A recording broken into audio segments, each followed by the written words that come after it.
Hello friends, and welcome to Elizabeth's Whispering World. My name is Elizabeth, but you can call me Eliorlis. And today I'll be reading you the next two chapters of The Mummy Case. In case that you're not aware of, and this is the first time that you stumble in one of these videos, I am doing a series of videos reading you a book called The Mummy Case by Franklin W. Dixon. This book is part of the book series of the Hardy Boys, and it's the 63rd volume of the book series. If you want to listen to the first two chapters of the book, you can go and look in my channel for a playlist that I created that will be including the whole videos of this series. Well, with that being said, let's start.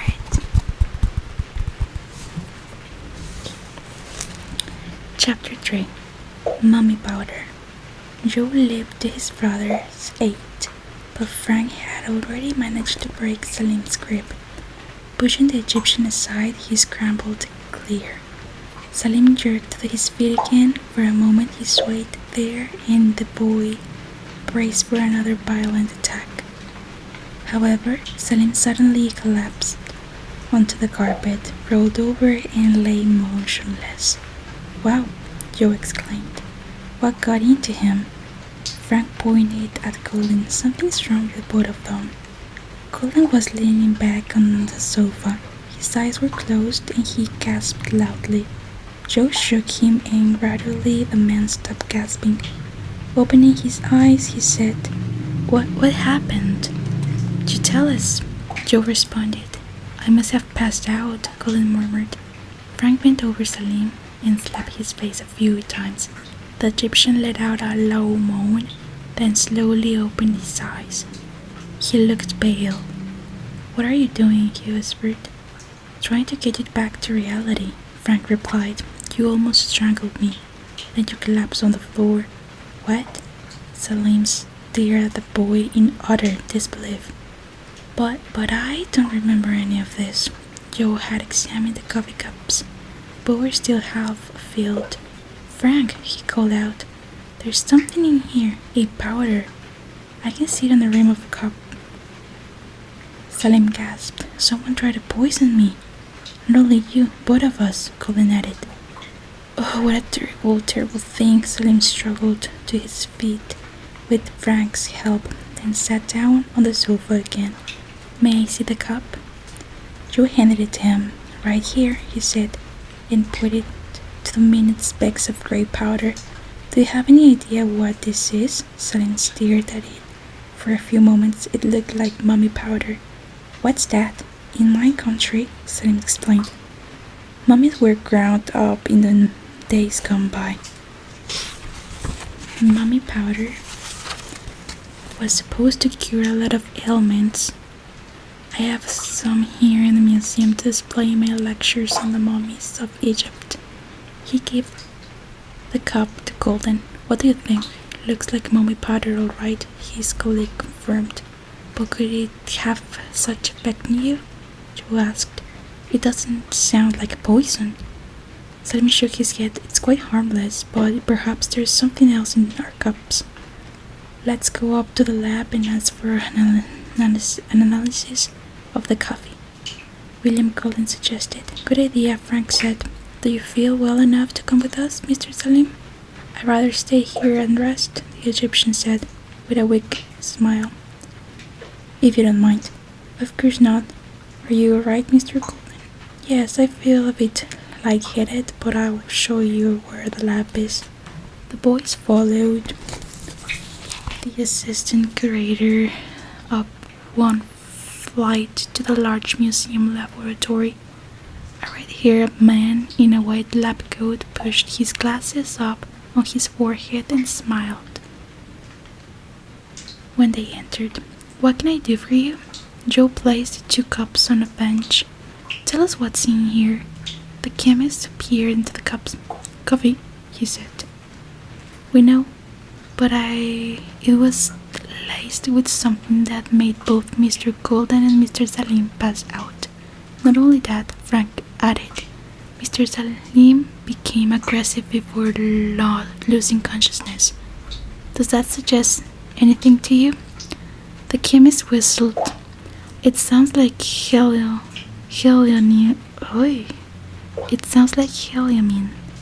It's a brand new chemical compound we use in our work. If ingested, it can cause drastic personality changes, and the victim may go berserk. I've warned everyone about that and told the staff to be careful with the stuff. Does it have any lasting effects? Frank asked worriedly. Thinking about Najib Salim. Not that I know of, but let me test the coffee first to be sure it's heliamine. The chemist took the 2 little mummy powder in here too. No, the chemist took the 2 cups of examined them closely. I'm sorry, let me just have a little bit more of light right here because I'm having an extreme hard time seeing the book itself, so I'm not able to concentrate while reading. I don't want to have a headache or something like that. So I'm just gonna light it up a little. It's so much better. I just want to have like a really light, dim light. I don't know, whatever. Let's continue.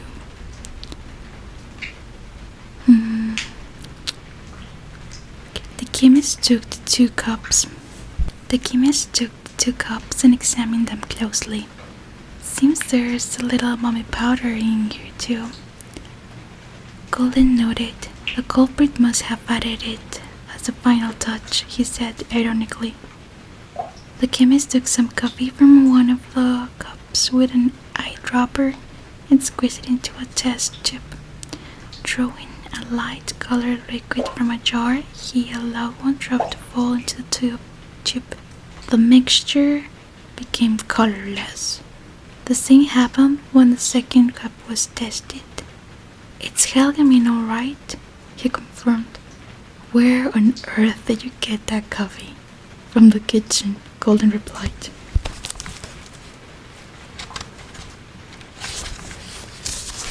The chemist was greatly alarmed. This is a very serious matter. You have to report it. I'll take care of it, Jim, Golden interrupted. We don't want to cause any panic. Besides, I've a feeling it's related to the deaths that took place a week ago. Frank and Joe Hardy here are investigating the case, so I'd appreciate if you'd keep the whole thing under your hat for the time being. If you say so, the chemist agreed reluctantly. But I hope you realize how serious this is. I certainly do, Golden said sharply. Remember, I got a dose of this stuff. He turned to the boys. Come on, let's go down to the kitchen. The trio went back to the elevator and rode to the first floor. They found Norma Jones in a small gallery where she prepared food and drink for the museum stuff. Frank asked her where the coffee had came from that she had served the Golden and Najib Salim. She pointed to a large urn bubbling on the counter. From there, as always. Any complaints? Yes, Frank said. The coffee was laced with heliamine and mummy powder. Knocked out Mr. Golden and Mr. Salim. Do you know anything about it? Norma Jones went ashen. Ashen? Yeah, I guess it's ashen white. Why? Of course not. Why are you asking me? You made the coffee. Sure, but I didn't put anything in it. Not even cream and sugar.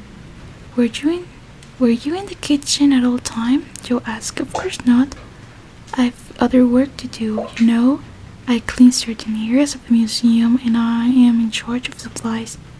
Besides, I served coffee from that pot to other people and no one has complained. She turned to Golden in great agitation. Why are you accusing me? I don't even know what helium is. Calm down, Norma, the assistant curator said gently. No one's accusing you. We're just trying to find out what happened. Tell me, did you bring the cups right up after you poured them? Norma shook her head. No, I had two orders at the same time. One cup for Mr. Molina in the accounting department and two for you. I served Mr. Molina first because he's right next door. Then somebody could have sneaked in here and drugged the coffee for Mr. Salim and myself, Golden declared. That's what must have happened. Norma agreed. You do believe me, don't you, Mr. Golden? Of course, Norma. We'll investigate the matter. At once, but worthless out of it my hamper or search for the culprit. So please keep quiet about the incident, will you? But if worthless out of it my hamper or search for the culprit. So please keep quiet about the incident, will you? Sure, Norma said. I want you to find out that I had nothing to do with it. The assistant curator and the Hardys left the kitchen and returned to Mr. Wilcox's office. On the way, they discussed the frightening incident. If someone put helium on the mummy powder into the cups while Norma was out of the kitchen, how come she didn't notice the powder when she brought the coffee upstairs? Joe said, we saw it. After you looked closely, Colin reminded him. She had no reason to do that. Najib Salim was still resting on the couch when the trio entered. He was pale and complained about chest pains. We'll take you to the doctor, Frank volunteered.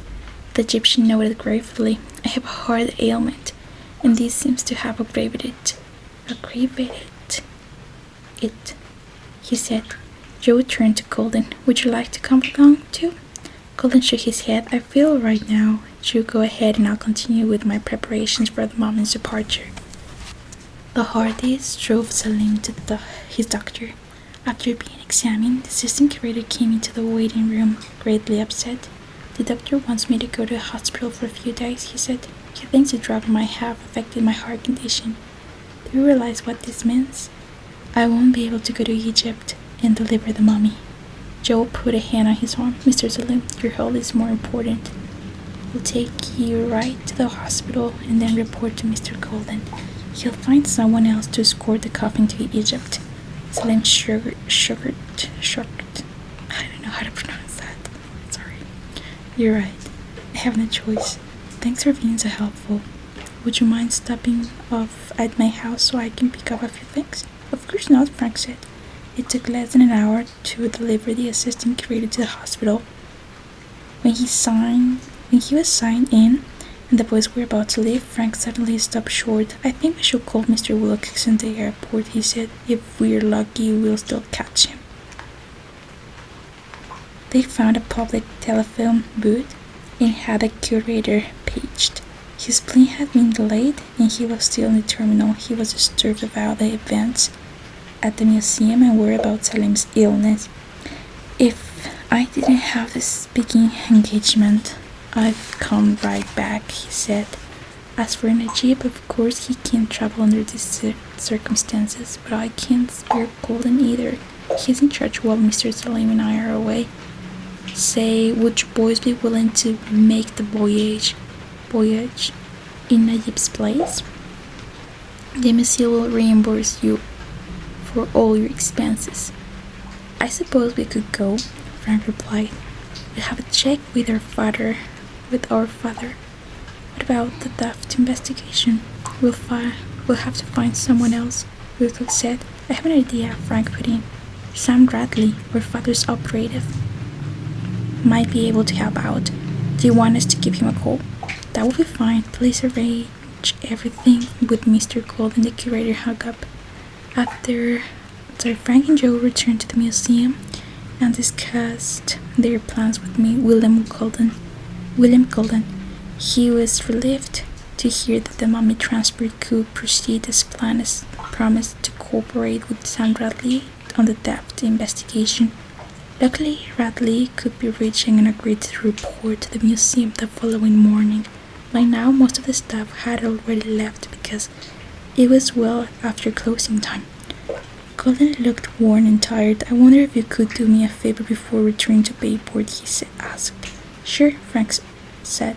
"What is it?" "I don't want to leave the mummy unguarded tonight. I was going to stay here, but I feel pretty woozy. Do you think you could take over for me?" "No problem," Frank stated. "We'll be glad to stay till tomorrow." "Where do we sleep?" Joe asked. "Right next to the mummy. We'll set up a couple of cots for you." After dinner in a nearby restaurant, the assistant curator led the way to the elevator down to the basement and to the mummy case. A single light bulb in the ceiling threw a lurid glare over the figure of the pharaoh on the lid, accentuating the stare of the black eyes. The curator opened the coffin. "Everything's all right," he declared. "Tomorrow we fasten the case, wrap it in a protective cloth, and have it sealed in a crate." A thought struck Joe. "Mr. Golden, when Sam Radley takes over our investigation tomorrow, ask him to keep an eye on Ahmed Ali. I still think he's involved in the theft." "Oh, I forgot to tell you, that won't be possible." "Why not?" "Ali seems to have disappeared." Okay, that was the third chapter.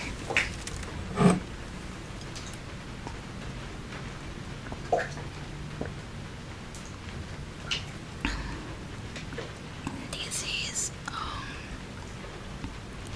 some hibiscus water.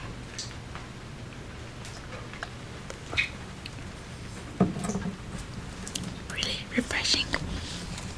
Okay, we have chapter 4, The Weird Intruder. What? Frank and Joe were flabbergasted. "You boys were right in suspecting Ali," Golden went on. "He left the museum early this afternoon, and when I called his boarding house, his landlady told me he had paid her and taken off without leaving a forward address." "Did you inform the police?" Frank asked. "Yes, I did," Golden replied. "They are looking for him now." The assistant curator pulled a couple of cuts from a shelf, and the artist helped him set them up on either side of a mummy case. Then he tossed some blankets at them.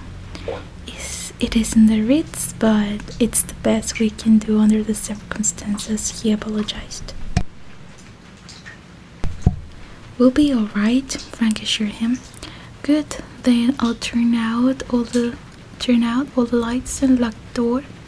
And thanks for doing me the favor." Golden disappeared up the stairs. A moment later, the artist heard the front door slam. Then silence descended over the museum. Frank and Joe sat down on the cots with the mummy in between. "What do you suppose our roommate's thinking?" Joe asked. Frank stretched. "I don't know, and I don't care. I'm tired." He lay back on the cot with his hand behind his head. "This is a creepy place," Joe complained. Well, put the light out and you'll forget all about it. Let's hope the pharaoh doesn't snore or walk in his lip," Joe grumbled. The darkness seemed to close in on him. On the floor above, the idols of ancient Egypt kept their vigil as they had for centuries on the banks of the Nile in the temples of gods. The mummy lay in its case next to the artist, and Joe could imagine the artificial eyes staring upward. The basement stairs creaked, and the boy raised his head to listen, but silence fell again. Joe lay back and soon was sound asleep. A hand closing on his shoulder brought him awake with a start.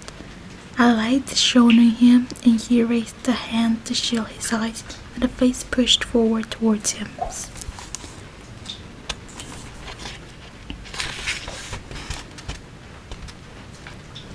It was a mummy. Two black eyes glared at Joe through the bandages, swatting the head. Its body was clothed in the long gown of an Egyptian pharaoh, and in its hand it held a Nile cobra with an upraised head, a spreading hood, and bared fangs. Sorry, those were my neighbors. As usual, pretty noisy. I apologize for that.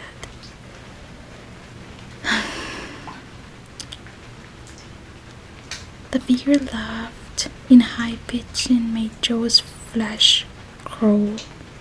Then the light went out and the boy heard the footsteps ascending the stairs.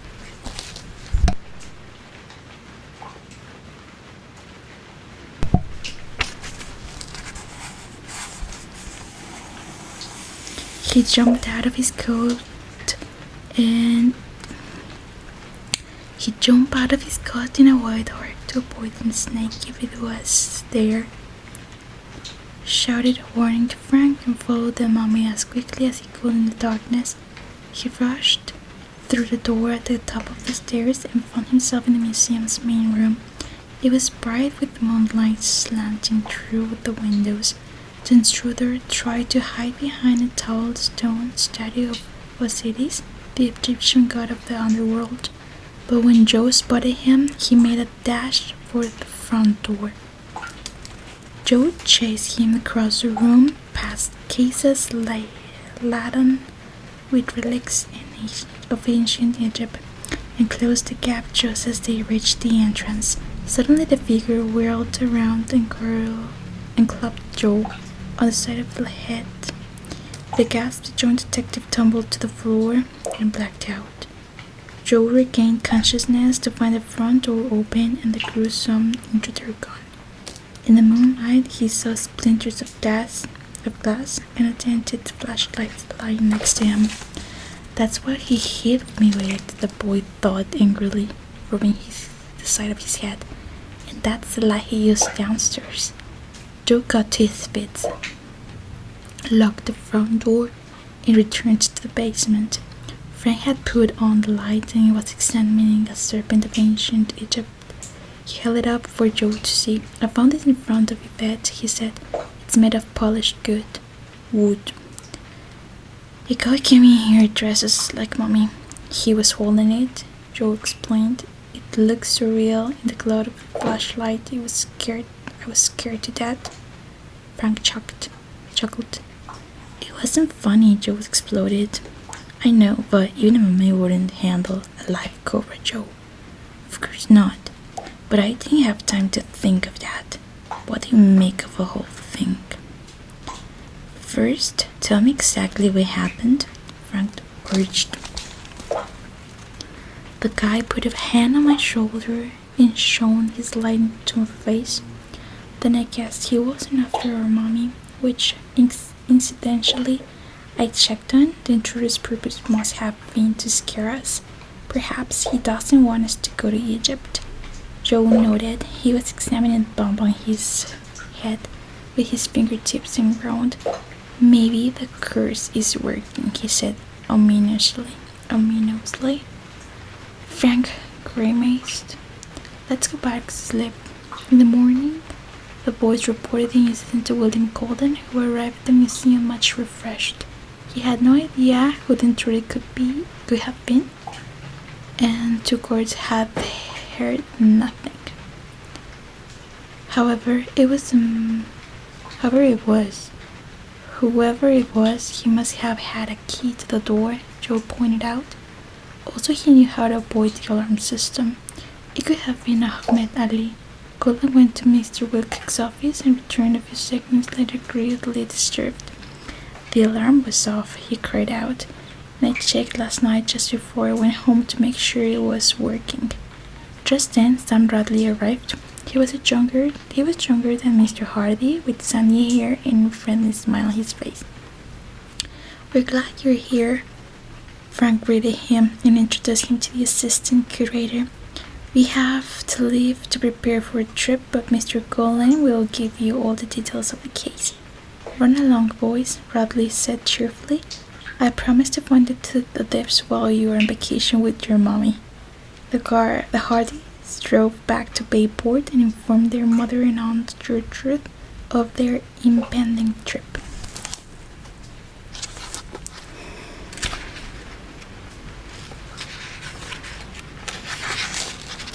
You're headed for trouble, I can tell, Aunt Gertrude spoke up. All those crocodiles in the Nile eat boys like you for breakfast. And lunch, Aunt Gertrude, Joe added impishly. Don't get smart, young man, or you won't get any lunch, his aunt replied tartly.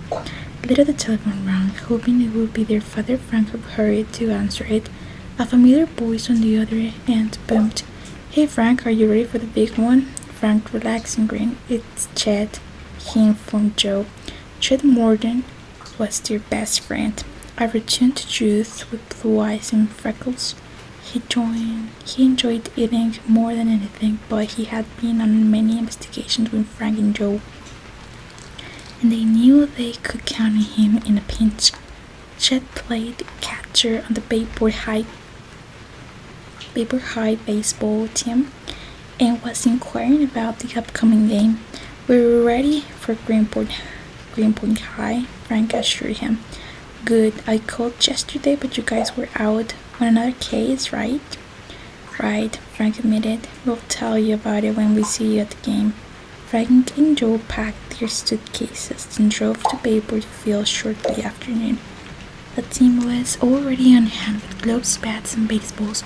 Chet was in his catcher's gear, his face mask pushed up on top of his head.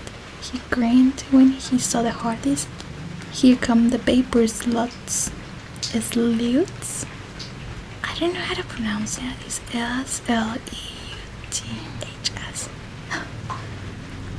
He called out, fellows, the Hardys pass. It's hard to get past you. Joe teased her friend. You're wide enough to block the Sherman tank. Just enough to cover home plate, Chet replied good-naturedly.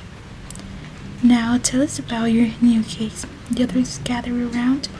There was dark-haired Tony Brito, Viv Hooper, the star athlete of Bayport High, and Phil Cohen. He liked to read as much as he enjoyed solving mysteries. They listened excitedly as Frank and Joe described Mommy and their adventures in the museum. We'll be leaving on the Admiral Halsey tomorrow, Frank added, with the Mommy. He was interrupted by the sound of a bus pulling into the parking lot. The Greenpoint High players had arrived. The game began with Frank pitching and Chet catching. Phil played first base, Tony second base, and Joe shortstop. Viv was in the outfield. It was a tense game in which the innings rolled by and neither team could score a run. At the top of the ninth, the Greenpoint slugger came to the plate. The base filled in 2 out. The count went to 3 balls and 2 strikes. Chet called for the fastball. Frankie kicked his left foot high in the air. His arm came around and he put everything he had into the pitch. The batter swung and missed. Joe led off the bottom of the 9th. He slammed the ball in a high arc toward the fence. The Greenpoint center fielder raced back to the fence and leapt into the air with his glove outstretched. The ball cleared it by inches. Joe circled the bases with a game-winning home run to the applause of the crowd. That's the Hardy power, Chet called out. A shout-out for Frank and a homer for Joe. But the game couldn't have been won without a catcher whose name I won't mention. Boy, I must have lost 10 pounds. I need food. Otherwise, I'll shrivel. like a mummy. And that is it for the third and fourth chapter of The Mummy Case. I hope that you enjoyed it. I'm sorry if I stumbled across the words. I'm just so tired. I had worked so much today, and I guess this light was not on my side as well, not helpful enough. My eyes are just tired. I hope that you have a wonderful rest of your day, evening, night, and that you are able to relax with these 2 chapters.